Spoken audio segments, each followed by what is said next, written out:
So the last piece of the puzzle that we're going to put together today in our ABCs is the coordination aspect. So we've already talked about our alignment and our breath, and now with our breath, we're going to add in a voluntary pelvic floor contraction. And when we contract our pelvic floor, it also co-contracts our transversus.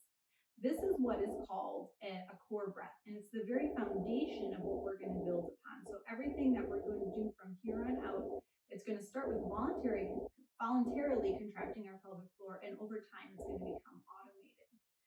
So when we're trying to connect with our core breath, it's really important that we're also able to connect with our pelvic floor. And a lot of women can do that best if they can feel their perineum. It helps them put the mental side with the physical side of what is actually happening.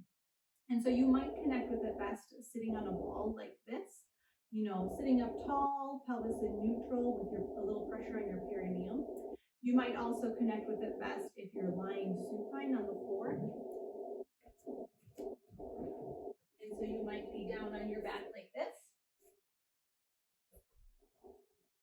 Your pelvis in neutral, and your knees tucked up, and this will take gravity out of the equation for you. You might also respond best just sitting on something like a bolster. That is what I'm going to do today.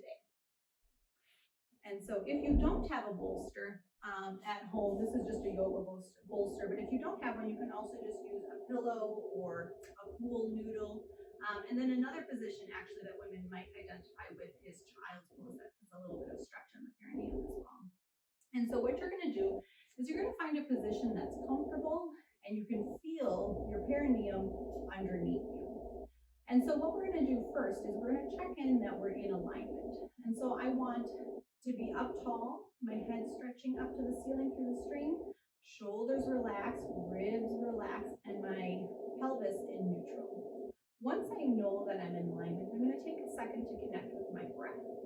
And so on your breath, you want to make sure that your ribs are expanding out and back and forward in all directions, and that you're breathing in the lower half of your torso and not up top here. Because remember, when we're breathing in the lower part of our ribs in proper alignment, our pelvic floor is coordinating with our diaphragm. And so as we are connecting with our breath, we want to feel our pelvic floor responding. And so if I'm breathing on the inhale, when my diaphragm is dropping, I can feel a fullness in my pelvis down here, a relaxation that happens. And then on the exhale, it's a little bit less full, and you can feel this not voluntary, but automated contraction that happens, an automated lift that happens with your pelvic floor. And so I want you to just close your eyes, check in with your alignment, check in with your breath, and together we're going to breathe 3 times. And I want to see if you at home can feel your pelvic floor responding in those breaths. So I want you to feel a fullness and a very automated contraction up. So let's go ahead and breathe together 3 times. I'm going to place my hands down on my abs down here to just feel what is happening and feel where my breath is going.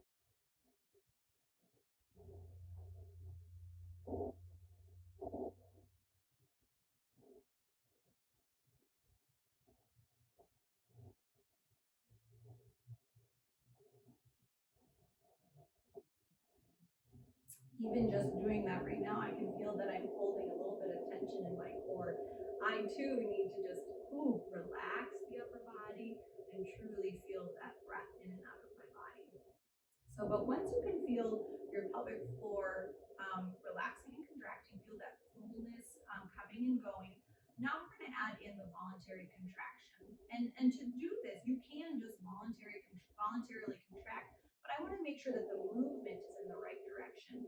So it's not just a squeezing of your pelvic floor, it's a squeezing and a lifting. And so I want us to visualize something that lifts you up off of whatever you're sitting on. So I'm going to try and lift my perineum up and off of my bolster or up and off of the wall, so that it's not just a squeezing of my lady bits.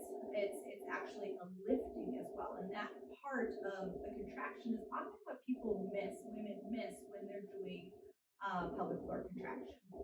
And so a couple of cues that might resonate with you is the first one, and this is one of my personal favorites, is I'm going to imagine on the inhale when I'm relaxing and expanding, I'm going to imagine that the room is starting to fill up with cold water.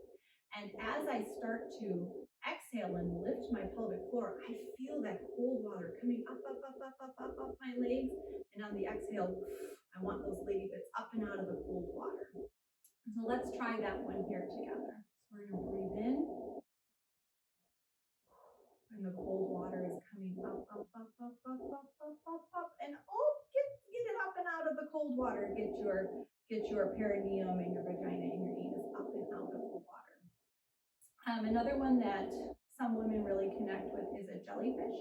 So if you've ever seen a jellyfish move, it relaxes and expands, and then on the actual like movement or contraction of its body, its tentacles all come up together, and relaxes and expands and up together as it moves through the water. And so on this next breath, let's imagine a jellyfish, and that is your pelvic floor.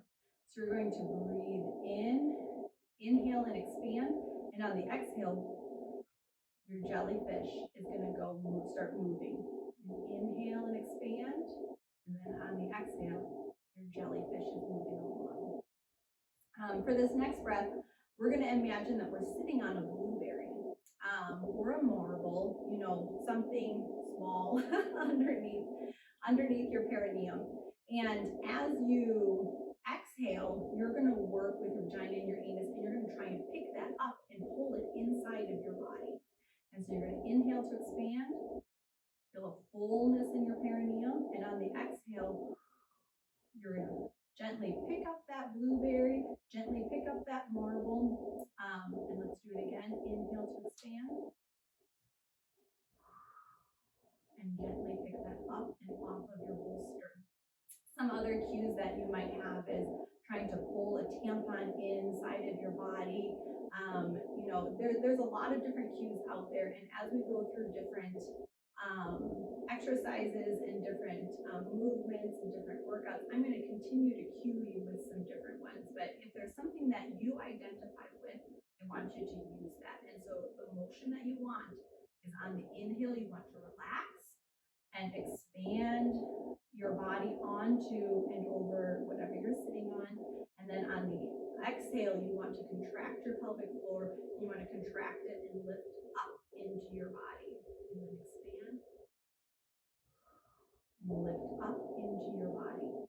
So we're going to stop there for today. And as we move forward, we're going to constantly and continuously be coming back to this